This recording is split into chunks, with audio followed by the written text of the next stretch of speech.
토요일 날 비가 많이 오는데 성당 앞에 초등학교 쪽을 지나가게 되었습니다. 한 아이가 우산을 쓰고 학교에서 나오지 않고 있는 거예요. 그때만 해도 토요일에 학교를 갔었습니다. 요즘에는 안 가죠. 주 5일째가 돼가지고 옛날에는 토요일에도 학교를 갔었어요. 오전반만 같은 거죠. 오후까지 하진 않고. 아이가 너무 작은데 우산이 덮을 정도로, 좀 과장해서 말씀드리자면 우산이 덮을 정도로 조그만 아이였는데 너무 힘겨워 보였어요. 뒤에 책가방을 메고 서 있는데 도와줘야 되나 말아야 되나 망설였습니다. 근데 아이 표정이 어둡지 않은 거예요. 비는 엄청나게 오고 있고 큰 우산을 쓰고 있는데 왜 표정이 저렇지? 라는 생각을 했어요. 궁금하죠? 쳐다봤습니다. 근데 아이는 가려고 하질 않아요. 누군가를 기다리고 있는 것 같아요. 어느 정도 시간이 흘렀을 때 한 남자분이 와서 아이에게 인사합니다. 아이는 반갑게 인사하면서 안겼어요. 누굴까요?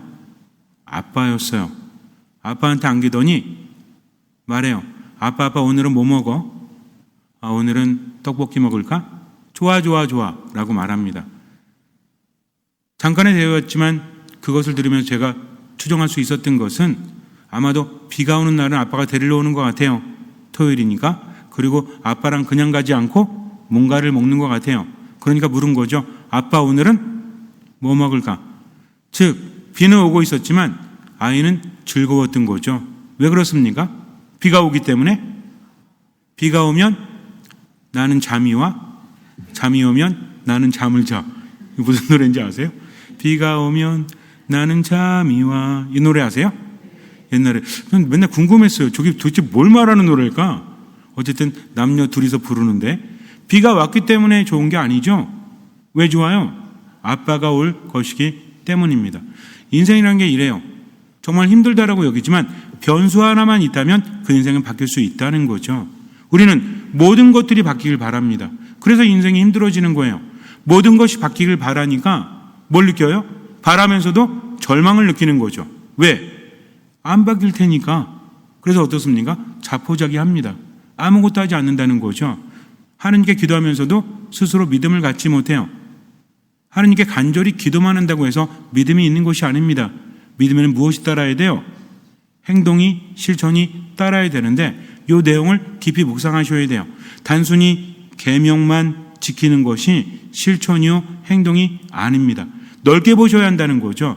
믿음에는 행동이 따라야 된다는 야고보 사도의 이야기를, 야고보 서간의 이야기를 우리 이렇게 생각을 해요.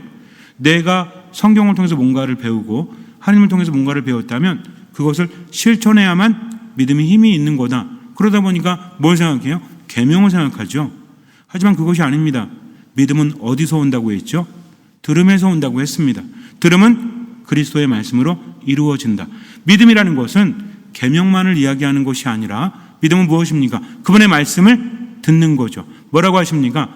두려워하지 마라. 나다. 내 안에 머물러라. 믿는 이에게는 모든 것이 가능하다. 너희에게 믿음이 있다면 반드시 이루어질 것이다. 이렇게 말씀하지 않으십니까? 그러니까 내가 믿는다면 하느님께 기도만 하는 것이 아니라 어떻게 해야 돼요? 최선을 다하는 거죠. 하느님께서 함께 하시고 하느님께는 모든 것이 가능하고 어떤 사람에게는 믿는 사람에게는 가능하니까 최선을 다해야지 나머지는 맡겨야지. 이게 신앙입니다. 아무것도 하지 않고 기도만 하는 건 편해요. 그렇지 않습니까? 이거는요 밀어놓는 거예요. 이거는 회피하는 거죠. 스스로가 변화될 수 있도록 하느님께 맡겨야 한다는 겁니다. 그래서 신앙은 뭐라고 했죠? 신앙은 일방적인 게 아니다. 하느님과 마주하고 그분을 바라보고 하느님의 말씀을 듣고 그 말씀을 따라가는 거다. 그 중에 하나가 계명을 실천하는 겁니다. 관계가 더 중요하다고 했죠. 이제는 보이는 대로 세상을 바라보지 않습니다. 우리가 세상을 바라볼 때 그래요. 보이는 대로 보는 것이 가장 좋은 것인데 오염되었다는 거죠. 똑같은 눈으로 세상을 바라보지만 어떤 사람은 뭐를 발견하고 어떤 사람은 발견하지 못하죠. 유독 이런 사람들이 있죠. 동전 자주 줍는 사람이 있어요. 제 친구 중에도 있습니다. 어디 가서도 꼭 주워. 저는 아무리 눈을 크게 뜨고 찾아봐도 없는데 그 친구는 자주 주워요.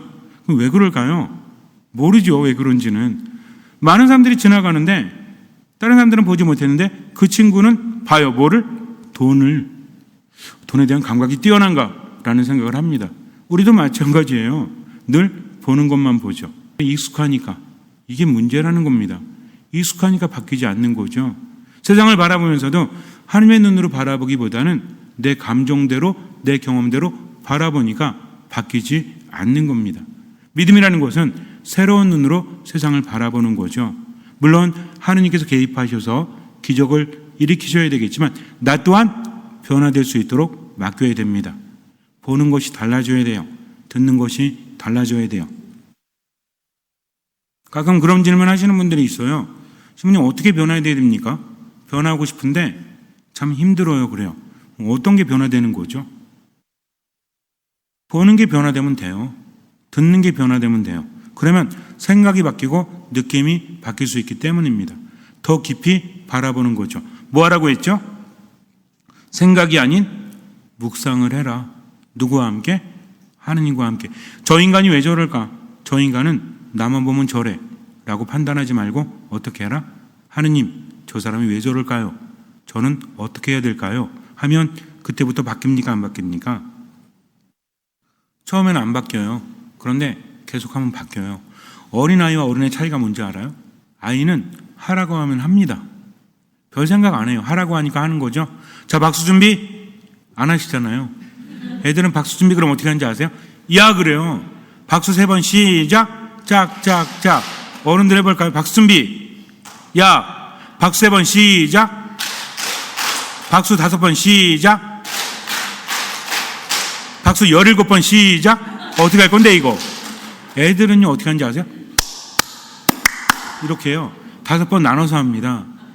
애들이 어린 것 같아도요 자기들만의 노하우가 있습니다. 어른들은 뭘 부려요? 고집부리죠. 어른들이 가장 많이 하시는 말씀이 뭔지 아세요? 신부님 맞아요. 하느님 말씀이 맞는데요 현실이 만만하지 않아요 라고 말합니다. 애들이 저한테 와서 신부님 말씀이 맞아요. 그런데요 세상이 만만하지 않아요. 이런 애들 없어요. 하라고 하면 그냥 하는 거죠. 이게 어린이의 마음이에요. 어린이처럼 되지 않으면 하나님 나라에 들어갈 수 없다는 말씀은 바로 이것입니다. 어른들은 생각이 많아. 왜? 여태까지 살아왔기 때문에. 그래서 판단하고 안 합니다. 하지만 어린아이들은 말씀을 들으면 하는 거죠. 얼마만큼? 할 수 있는 만큼. 하다가 안 되면 그때 가서 와서 안 되는데요라고 말합니다. 즉 어린이와 아닌 것의 차이는 언제 붙어 있다? 하라고 했을 때 안 될 것 같은데요 하면 어린아이가 아니라는 거죠. 그렇다고 해서 어디 가서 이렇게 하라는 게 아닙니다. 누구 앞에서만? 하느님 앞에서만. 그렇게 하면 된다는 거죠. 때로는 안 좋은 게 보여도 하느님 믿고 나아가는 거죠. 이스라엘 백성들이 광야를 헤맵니다. 힘들죠. 얼마나 힘들었겠어요? 광야 가보셨어요? 전 가봤거든요. 진짜 힘들어요. 잠깐 걷는 것도 힘든데 왜? 그냥 끝없이 펼쳐져 있어요. 물이 별로 없습니다. 밤이 돼도 무서워요. 산도 무서워. 산이 다 민둥산이거든요. 나무가 별로 없어요. 숨을 데가 없습니다. 광야가 무서운 게 이거예요. 물도 없지만 어디가 없다? 숨을 데가 없으니 밤이 되면 위험할 수밖에 없죠. 밤이 되면 온도가 엄청나게 떨어집니다. 그러니 이스라엘 백성들이 얼마나 피곤하겠어요. 불평할 수밖에 없습니다. 먹을 것도 풍족하지 않았죠. 불평합니다. 그랬더니 하느님께서 뭘 주셨죠? 메추라기와 만나를 주셨죠. 그거 먹고 또 어때? 또 불평하죠. 왜 맨날 움직여야 되니까? 그럼 그들이 뭘 잘못했습니까? 우리 묵상해야 됩니다. 이스라엘 백성들은 불평이 많았다, 죄를 지었다. 우리는요? 우리도 어쩌면 그럴지 모른다는 거죠. 분명히 광야라는 곳에서 죽음을 체험했지만 그들은 뭘 봐야 됐죠? 낮에는 구름 기둥이, 밤에는 불 기둥이, 그리고 하느님의 천막이 쳐지면 그 누구라도 하느님을 만날 수 있었죠. 오늘 독서에서 우리에게 뭐라고 얘기합니까? 탈출기 33장을 보면요, 그 무렵 모세는 천막을 챙겨 진영 밖으로 나가 진영에서 멀리 떨어진 곳에 그것을 치곤 하였다.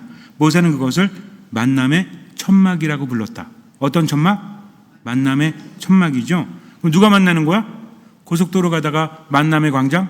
이런 거예요?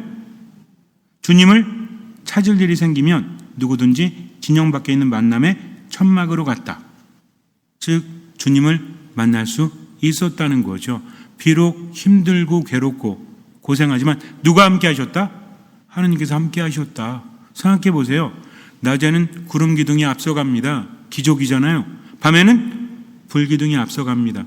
그러면 어떨까요?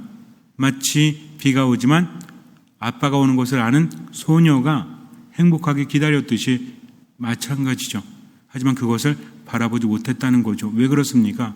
익숙해져서 그래요. 그래서 하느님은 뭐 하라고 한다? 멈추지 말고 움직이라고 한다. 제가 여러분들에게 하느님의 코드에 대해서 가끔 말씀드리죠. 그 중에 하나가 뭐였어요? 하느님께서 뭐 하라고 하신다? 멈추지 말고 움직이라고 한다. 이게 뭔 얘기예요?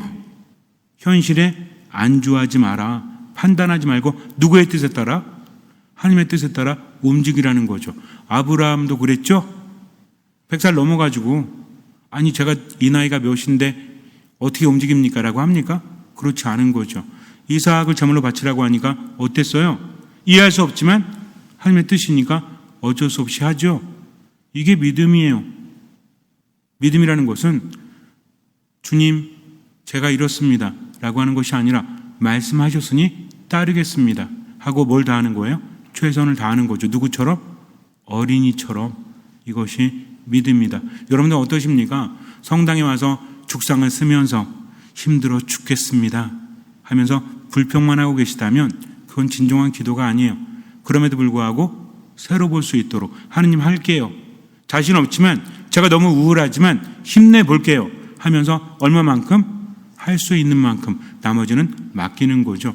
주님 분노가 제 안에서 저를 괴롭힙니다. 견딜 수가 없어요. 참을 수가 없습니다 하는 것이 아니라 분노가 느껴질 때는 어떻게 하면 돼요? 참으면 돼요? 참을 수 있으면 분노가 아니죠. 분노 조절 장애잖아요. 참을 수 없으니까 장애입니다. 하지만 그때 어떻게 해라? 멈춰라. 그리고 어떻게 해라? 성호를 그어라. 그리고 뭘 청해라? 듣는 마음을 청해라. 이렇게 3번만 호흡하면서 해보라고 했죠. 한번 해볼까요? 극도로 화가 났어. 미운 인간 떠올려 보세요. 집에 있는 그 인간. 자, 엄청나게 안에서 솟구쳐가지고 다 때려 부수고 싶어 멈췄습니다. 성호 그어보세요. 성부와 성자와 성령의 이름으로 아멘. 따라서 하느님 듣는 마음을 주십시오. 하느님 듣는 마음을 주십시오. 하느님 듣는 마음을 주십시오. 이렇게만 해보면 조금은 낫겠죠. 그래도 화나면 어떻게 하면 돼요? 화내세요. 그러다가 또 아니다 싶을 때 멈추십시오. 성호를 그으십시오. 이렇게 하는 게 노력이에요. 하루아침에 나아지지 않습니다. 이스라엘 백성들은 40년을 헤맸죠. 아직도 깨닫지 못하기 때문에 보이는 게 달라지지 않으면, 듣는 게 달라지지 않으면 인생은 바뀌지 않아요. 그러나 가능하죠? 왜? 하느님께서 함께 하시기 때문입니다. 우리가 해야 되는 건 한 가지입니다. 새롭게 볼 수 있도록, 새롭게 들을 수 있도록 하느님과 지금 함께 하는 거죠. 그러면 불평이 뭐로 바뀌어요? 감사로 바뀔 수밖에 없죠. 왜 감사합니까? 하느님께서 함께 하시기 때문입니다. 다른 이유 없어요. 그러면 생각이 바뀌고 느낌이 바뀝니다. 잠시 눈을 감으세요. 신앙은 하느님과 함께 하는 거죠. 신앙에는 체험이 뒤따라야 됩니다. 그런데 이 체험은요, 주관적이에요. 개인적이에요. 왜 그러냐고요? 그럴 수밖에 없습니다. 하느님과 나의 관계이기 때문이죠. 저 사람이 신앙 체험을 했다고 해서 아유 거짓말이야. 어떻게 저렇게 가능하겠어? 난 느끼지 못하는데? 그렇지가 않아요. 신앙이라는 것은 은밀한 겁니다. 하느님과 나의 관계라는 거죠. 인간도 그렇지 않습니까? 인간도 친밀감이 다르잖아요. 나하고 저 사람만이 나눌 수 있는 게 있잖아요. 모두 같지 않습니다. 하느님과 우리의 친밀한 관계가 신앙입니다. 듣는 마음으로 지금을 사시면 돼요. 미사 말씀 기도 안에 머물고요. 하느님께 맡기고 듣는 마음으로 최선을 다하면 돼요. 그것은 양심으로 알 수 있습니다. 때로는 너무나 힘들고 불평이 나올 때 멈추십시오. 기도하십시오. 하느님께 듣는 마음을 청하십시오. 그러면 조금씩 바뀌어 갑니다. 그리고 하느님 감사합니다. 자주 하면서 새롭게 볼 수 있도록, 새롭게 들을 수 있도록 노력하십시오. 나머지는 맡기십시오. 주님께서는 그 믿음을 보시고 우리 삶에 놀라운 기적을 일으켜 주실 것입니다. 아멘.